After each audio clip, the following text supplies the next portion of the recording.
70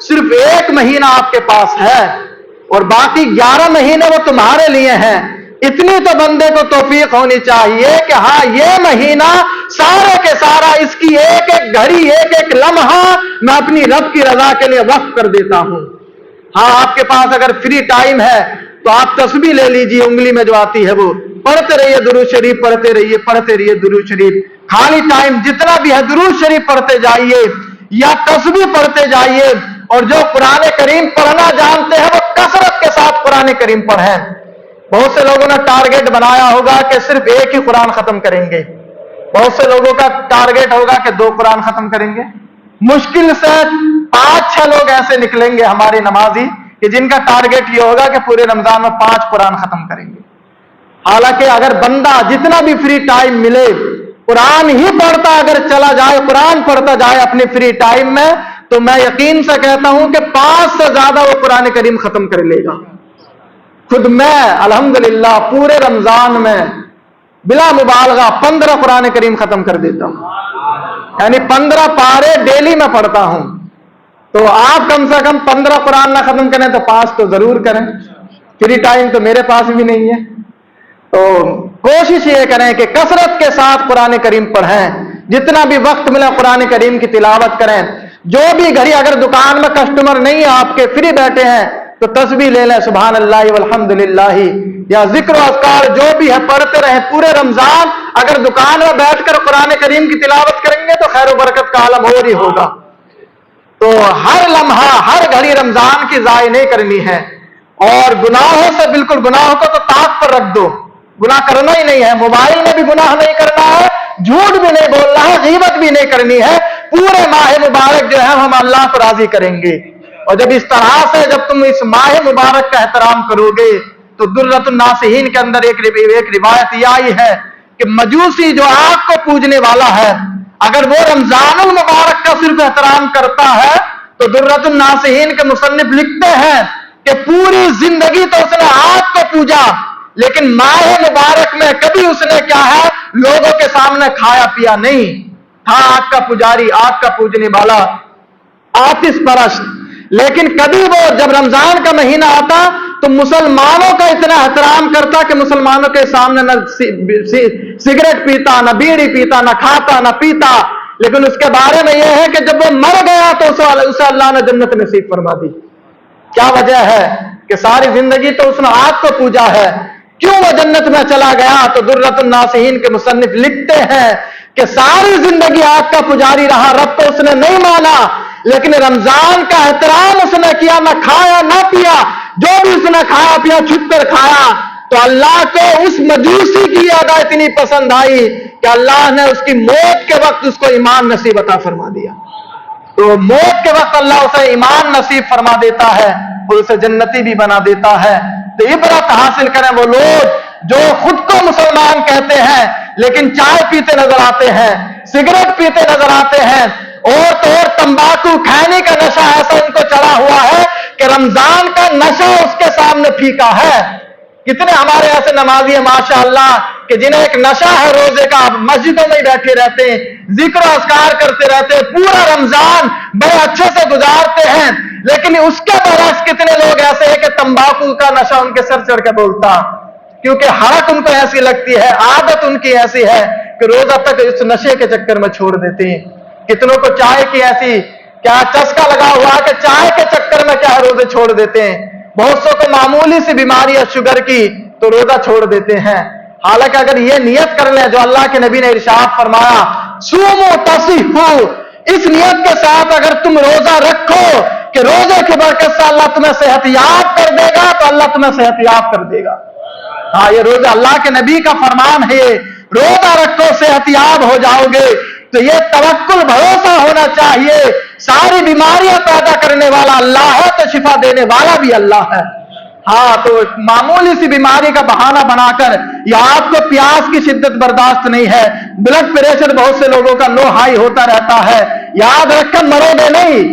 ہاں اگر مرنا رمضان میں ہے کہ اس بلڈ پریشر کی وجہ سے مر جاؤ گے تو مر جاؤ گے, اور اگر تمہاری قسمت میں ابھی موت نہیں لکھی ہے تو کتنی بھی بیماری میں تم روزہ رکھ لو, کوئی بھی بیماری تمہارا کیا بال باقا نہیں کر سکتی ہے. تو ہاں یہ توکل ہونا چاہیے اللہ کی ذات پر، عہد کریں کہ ہاں معمولی سی بیماری کی وجہ سے ہم روزہ نہیں چھوڑیں گے، اور پورے ماہ جو ہے کوشش کریں کہ اپنے بچوں کو، جو اعلیٰ حضرت نے لکھا ہے کہ والدین کو چاہیے کہ وہ اپنے بچوں کو بھی سحری میں اٹھائیں جو 7 سال کے ہو چکے ہیں، انہیں عادت دلائیں، ان سے روزہ رکھوائیں۔ تو لیکن بہت سے ایسے بچے ہیں کہ جو 10 سال کی ایج سے پار ہو گئے لیکن پھر بھی وہ روزہ نہیں رکھتے، تو اگر وہ روزہ نہیں رکھ رہے تو اس کا وبال ان کے والدین کے اوپر آئے گا، آپ نے روزہ کیوں نہیں رکھوایا۔ اور ماشاءاللہ کل دیکھا کہ ہمارے بچے بھی تراویح پوری 20 رکعت تراویح ہمارے بچوں نے پڑھی ہے۔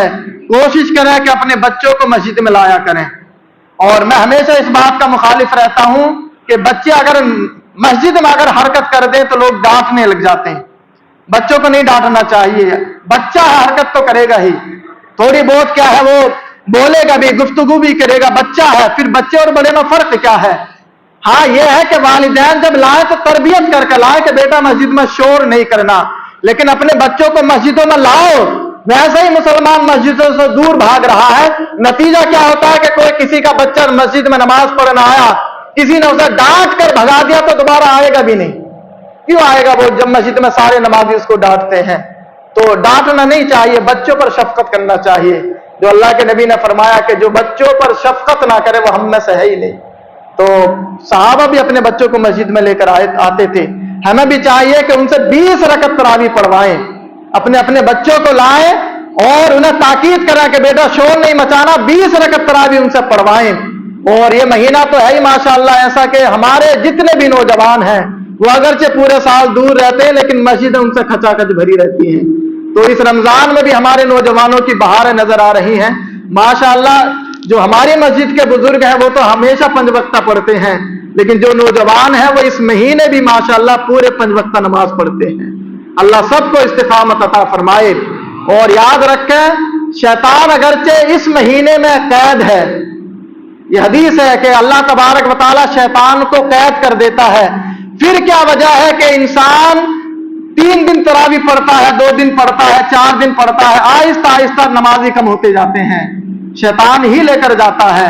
اگرچہ وہ قید ہے لیکن اس قدر اس نے اس کے دل و دماغ پر اپنا اثر چھوڑ رکھا ہے کہ وہ قید ہوتے ہوئے بھی اس کو مسجد سے باہر لے کر چلا جاتا ہے۔ تو جتنے بھی تراویح پڑھنے کے لیے آ رہے ہیں ہو سکتا 3 دن بعد تھک جائیں، 4 دن بعد تھک جائیں، 5ویں دن تھک جائیں، لیکن ہاں تھکنا نہیں، عہد کرنا کہ جب قدم رکھ دیا ہے تراویح کی نیت سے مسجد میں تو آپ پوری 29 تراویح پڑھ کر ہی جائیں گے۔ اور مجھے امید ہے کہ انشاءاللہ تبارک و تعالی جس طرح سے ہماری مسجد تراویح میں پھول چل رہی ہے پورے مہینہ جو ہے انشاءاللہ اسی طرح سے آپ اپنا جذبہ برقرار رکھیں گے۔ اور یاد رکھیں کچھ مسائل ایسے ہیں روزے کے جو بڑے ضروری ہیں، تو غور سے ان تمام مسائل کو سنیں۔ اگر آپ کو ضرورت پڑ گئی انجیکشن لگوانے کی، ڈاکٹر نے انجیکشن لگوا رہا ہے، آپ کا روزہ ہے، تو انجیکشن لگوانے سے روزہ نہیں ٹوٹتا ہے، چاہے وہ ماس میں لگائے، باڈی میں لگائے یا رگ میں لگائے، بہرحال انجیکشن جیسا بھی لگے روزہ نہیں ٹوٹتا ہے۔ بہت سے لوگ اس طرح سے بیمار پڑ جاتے ہیں کہ انہیں ڈرپ لگانے کی ضرورت پڑ جاتی ہے، تو اگر ڈرپ بھی کوئی لگواتا ہے تب بھی روزہ نہیں ٹوٹتا ہے۔ بہت سے لوگوں کے ساتھ ایسا معاملہ پیش آ جاتا ہے جیسے زیادہ کھا لیتے ہیں تو قے آ جاتی ہے، الٹی ہونے لگتی ہیں، تو اگر خود سے قے الٹی ہو گئی ہے تب بھی روزہ نہیں ٹوٹتا ہے، کہ کتنی بھی الٹی ہو جائے، پورا آپ کا پیٹ خالی کیوں نہ ہو جائے، اگر خود سے ہو رہی ہیں تو پھر روزہ نہیں ٹوٹتا ہے۔ لیکن اس میں احتیاط یہ ہونی چاہیے کہ اگر کسی کو الٹی ہو رہی ہے تو سارے کا سارا باہر ہی کر دے، اندر کو نہ لے کر جائے کچھ بھی، اندر اگر لے کر جائے گا ریٹرن تو پھر روزہ ٹوٹ جائے گا۔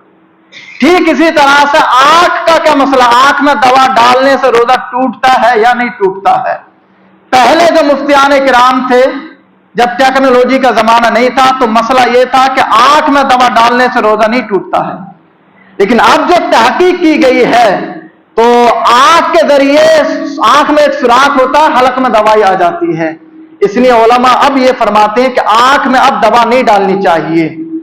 اسی طرح سے کان کا کیا مسئلہ ہے، کان میں اگر کوئی دوا ڈالے یا تیل ڈالے تو اگر آپ کا پردہ صحیح سلامت ہے تو تیل ڈالیں یا دوا ڈالیں روزہ نہیں ٹوٹے گا، لیکن اگر کسی کا کان کا پردہ اگر غائب ہے تو تو اب اگر کوئی کیا ہے تیل یا دوائی ڈالے گا تو روزہ ٹوٹ جائے گا۔ اسی طرح بہت سے لوگوں کو یہ کنفیوژن رہتا ہے کہ سحری کھا کر سوئے، احتلام ہو گیا، روزہ ٹوٹا یا نہیں ٹوٹا؟ تو یاد رکھیں احتلام ہونے کی وجہ سے روزہ نہیں ٹوٹتا ہے، احتلام ہونے کی وجہ سے روزہ نہیں ٹوٹتا۔ اب